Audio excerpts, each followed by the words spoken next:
preface to the starting pistol. Grammar again being called upon to move up. Sydney High School right under the starter's eye. Up goes the gun, and the gun has gone in this major Rennie Trophy, head of the river for 1969. Scots College in number 1, a very good start indeed. Their bows were perfectly on course, and they capitalised on the first 3 or 4 strokes. In number 2, Grammar with wonderful swing. I can see this even at this early stage of the race, a wonderful swing in the Grammar crew. Station number 3, the rather unorthodox style of St Ignatius, Riverview. We'll refer to that again in a moment. Across the river then to Newington, a powerful crew and doing everything right at this stage. Then in station number 5 we have St Joseph's College. Plenty of length, as I suspected they would row. Then in 6 we have Shore School, and a very polished performance having settled down. 7 Kings, again almost a lackadaisical approach as they plough into the water with a very firm beginning. And on the far side we have that high school crew expected to do very well indeed in this event.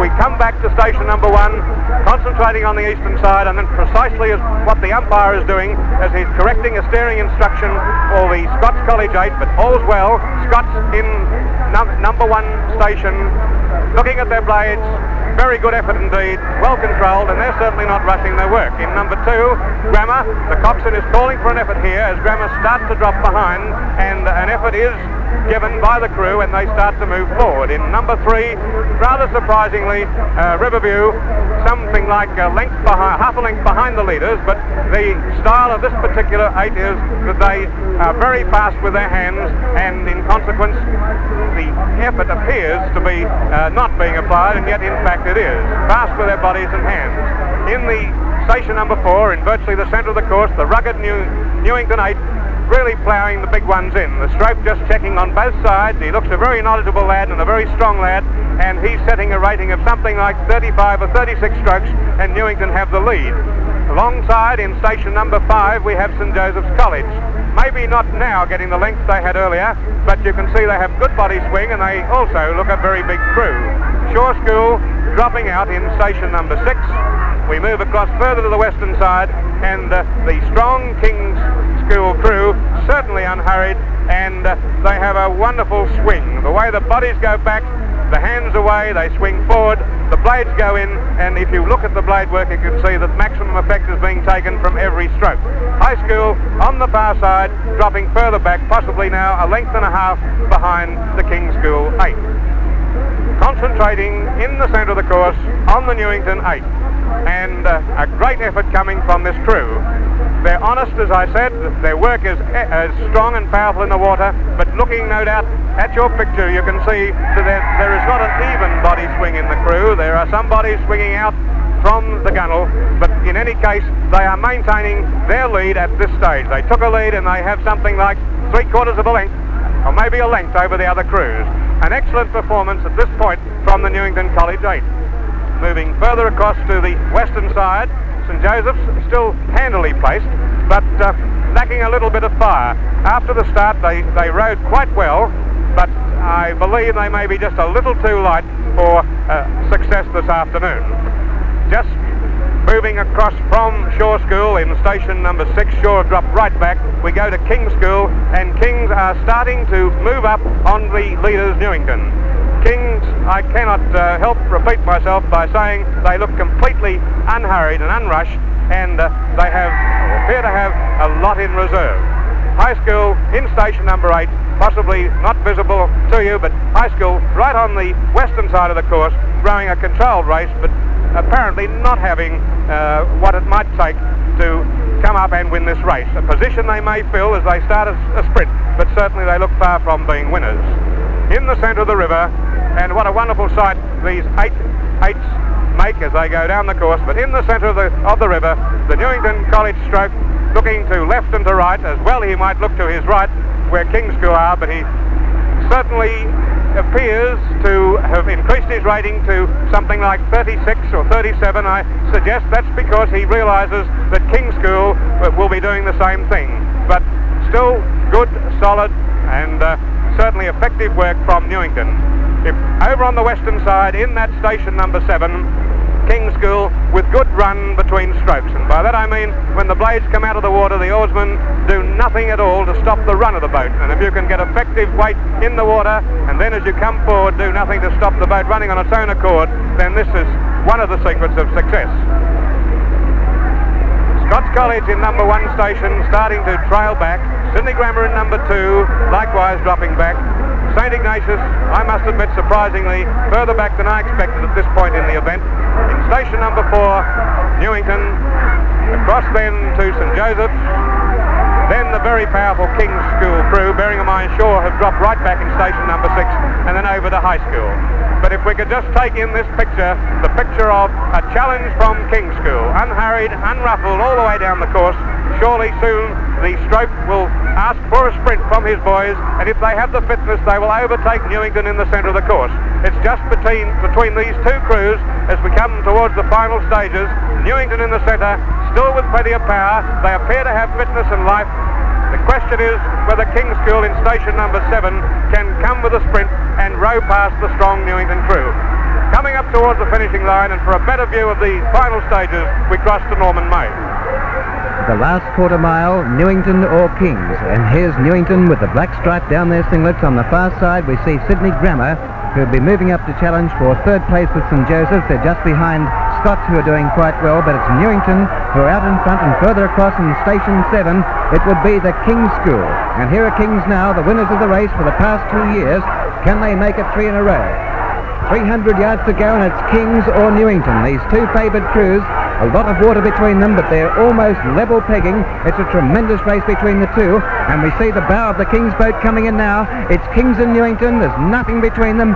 Stroke for stroke to the finish they go. A great race for 3rd. Scots, Grammar and St Ignatius are all together there, and so is St Joseph's College, but the first two are dominating the scene. Kings in the foreground. On the far side it's Newington. 200 yards to go. Newington rowing very strongly, and so too is Kings. There's nothing at all between them. The 3 crews behind them on the far side are Scots, Grammar and St Ignatius, and St Joseph's College on the right in the background. But it's Kings and Newington. Newington and Kings. Newington towards the far side, Kings on this side. They're very tired now, only 100 yards to go. Either crew could win. There's nothing at all between them. This is a tremendous race. What a great finish to the Championship 8s. Kings looking across and Newington looking back at Kings. Only about 12 strokes to go. It's anybody's race. Newington may be just in front. Kings doing their level best to come. They're stroking very well. It's going to be only a canvas between them. I'd say Kings perhaps right on the line. I think Kings on the line. Kings, Newington, and possibly Grammar will be 3rd. I think Grammar 3rd just ahead of Scots. We're waiting for that. I'd say Grammar 3rd, Scots, and then St Ignatius coming back to St Joseph's and Sydney High. Sydney High in fact finishing in 6th place ahead of St Joseph's, and the last crew home will be the Sydney Church of England Grammar School, Shaw. Well, what a wonderful performance that was by those two crews. The whole race, I would say the margin between them at the end would only be in feet, perhaps a quarter of a length. I thought it was Kings. We're not exactly on the line. I won't say this is the most important verdict. It would be Kings or Newington. 3rd placing would go to Grammar. And there's Kings. Have they made this 3 years in a row? They're a very confident looking crew. They're all smiles. Perhaps they know they've won. It seemed that way to me. And what about Newington? What a great performance that was too. I thought the King's School never lost their rhythm in the last important and vital 100 yards. They maintained rhythm. There was no panic at all in the shell. They maintained their stroking rate, kept the shell moving through the water very easily, and they, although they may have been perhaps a quarter of a length behind with 100 yards to go, Newington seemed to be, because the error is deceptive here, they seem to be just in front. Kings seem to finish the stronger of the two and may have just got the verdict. That's how it seemed to me. Let's have an opinion from the speedboat and cross down to Laurie Steptoe. Well, from the water here, it looked as though Kings had the narrowest of victories in the GPS head of the river for 1969. And I think I'll take the bit between my teeth and congratulate Bob Bunteen on his wonderful win. The difference on program weights was just very, very slight indeed. Newington averaging 12 stone 12, King's School averaging 12 stone 13. And Newington College did the only thing possible.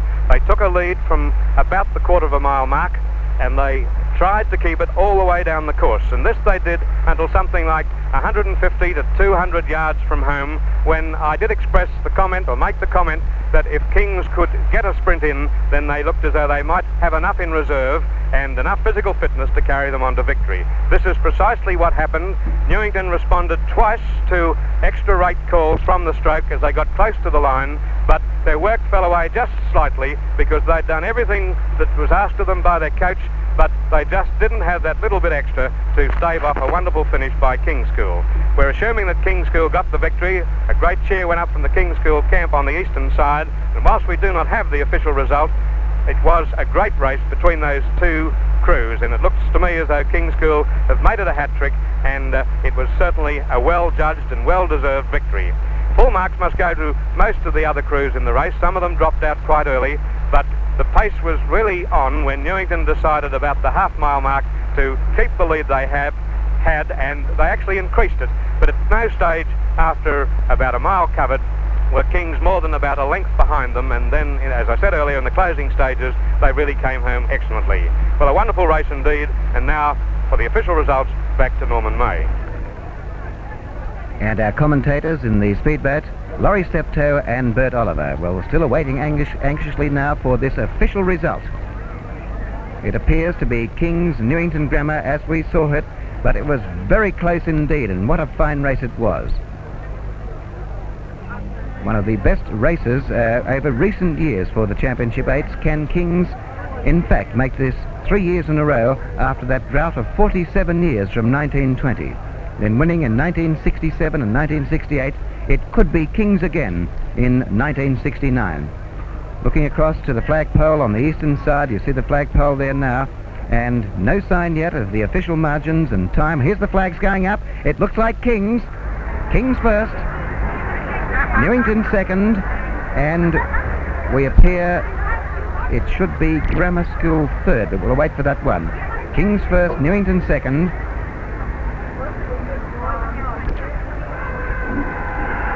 and Grammar third. Kings first, Newington second, and Grammar third. We're waiting for the official announcement now. Well, that makes the result official. First Kings, second Newington, and third Grammar. We're awaiting now the official margins and time. I imagine the official margin would be no more than a quarter of a length. And Grammar, of course, the first two crews were well away from the others, but Grammar, a very close race for third, where between Scots, there was St Joseph's there too, and St Ignatius. Scots, Grammar, St Ignatius, St Joseph's fighting out the third place, with Grammar beating those crews by about a canvas to half a length. With Grammar finishing a fair way back, possibly a length or two behind Kings and Newington.